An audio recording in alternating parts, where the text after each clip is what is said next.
मित्रों, सप्तर्षि या सप्तर्षि का अर्थ है 7 अर्षि। ये 7 अर्षि प्राचीन भारत के अर्षि हैं जिनका जिक्र वेदों और अन्य हिंदू ग्रंथों में मिलता है। वैदिक संहिता में इन अर्षियों की संख्या के बारे में कोई विवरण नहीं है, लेकिन उपनिषद में इसका विस्तार से वर्णन किया गया है। वेदों में इन 7 अर्षियों को वैदिक धर्म का संरक्षक माना गया है। वेदों का अध्ययन करने पर जिन ऋषियों या उनके कुल के बारे में पता चलता है उनके नाम हैं वशिष्ठ, विश्वामित्र, कण्व, भारद्वाज, अत्रि, वामदेव और शौनक।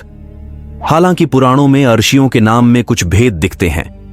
विष्णु पुराण में मनवंतर का हवाला देते हुए जिन 7 ऋषियों का वर्णन है उनके नाम हैं वशिष्ठ, कश्यप, अत्रि, जमदग्नि, गौतम, विश्वामित्र और भारद्वाज। इसके साथ ही पुराणों में कुछ अलग नाम का विवरण मिलता है। इनमें केतु, पुलह, पुलस्त्य, अत्रि, अंगिरा, वशिष्ठ और मरीचि जैसे ऋषियों के नाम हैं। महाभारत में ऋषियों के नाम के 2 समूह मिलते हैं। एक समूह में कश्यप, अत्रि, भारद्वाज, विश्वामित्र, गौतम, जमदग्नि और वशिष्ठ हैं, जबकि दूसरी नामावली में कश्यप, वशिष्ठ, मरीचि, अगिरस, पुलस्त्य, पुलह और क्रतु के नाम हैं। कुछ पुराणों में कश्यप और मरीचि को एक माना गया है, तो कश्यप और कण्व को एक दूसरे का पर्यायवाची माना गया है। तो आइए जानते हैं कौन थे सप्तर्षि जिनके बारे में अक्सर इतनी चर्चा होती है। नंबर 1 पे आते हैं वशिष्ठ। वशिष्ठ मुनि राजा दशरथ के कुल गुरु थे।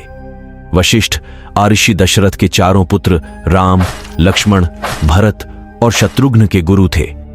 वशिष्ठ के कहने पर ही राजा दशरथ ने अपने 4 पुत्रों को ऋषि विश्वामित्र के कहने पर उनके आश्रम में राक्षसों का वध करने के लिए भेज था।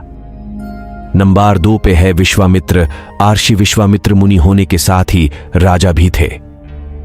हिंदू ग्रंथ में उनकी एक कथा काफी प्रचलित है, जिसमें विश्वामित्र ने ऋषि वशिष्ठ की कामधेनु गाय हड़पने के लिए युद्ध किया था। युद्ध में वे ऋषि वशिष्ठ के हाथों हार गए थे।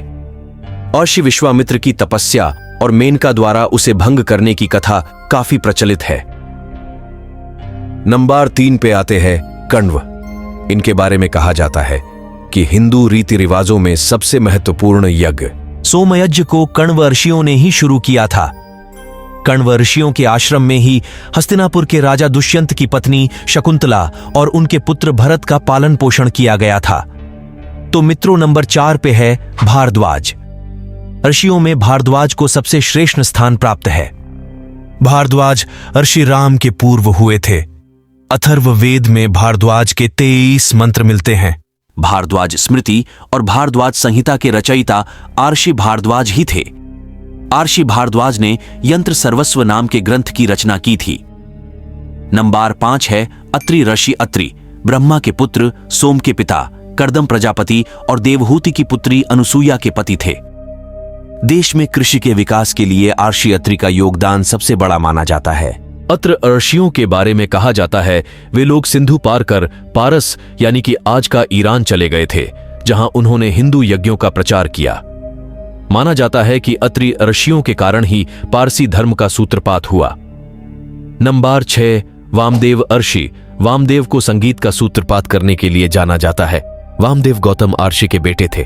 वामदेव को जन्मत्रयी के तत्ववेत्ता माना जाता है। नंबर 7 पे है शौनक। ऋषि शौनक ने 10,000 विद्यार्थियों के लिए गुरुकुल चलाया था। इस विशाल गुरुकुल व्यवस्था के लिए उन्हें कुलपति का सम्मान हासिल है। वैदिक धर्म में ऋषि शौनक के अलावा यह सम्मान किसी को नहीं मिला। इन 7 ऋषियों के साथ ही सप्तर्षि तारामंडल का जिक्र भी मिलता है। इस तारामंडल को हम आकाश में आसानी से देख सकते हैं। यह तारामंडल आकाश के उत्तरी छोर पर रात में दिखता है। इसे फागुन चैत महीने से लेकर सावन भादो महीने तक आकाश में 7 तारों के समूह के रूप में देखा जा सकता है। इस समूह में 7 तारे के खास रूप में होते हैं। अगर आगे के 2 तारों को जोड़ने वाली लाइन को सीधे उत्तर दिशा में बढ़ाएं तो यह ध्रुव तारे तक पहुंचती है। इन 7 तारों को आकाश में 7 ऋषियों की मौजूदगी बताई जाती है। वेदों में जिन 7 ऋषियों या ऋषि कुल के नामों का पता चलता है वे वशिष्ठ, विश्वामित्र, कण्व, भारद्वाज, अत्रि, वामदेव और शौनक के नाम से हैं। इन्हीं 7 ऋषियों से तारामंडल के 7 तारों को जोड़ा जाता है। माना जाता है कि यह आर्षि या इन्हीं के वंशज भी आगे सप्तर्षि तारा मंडल का हिस्सा बने थे। इसी तरह के वीडियो देखने के लिए हमारे चैनल को सब्सक्राइब जरूर करें।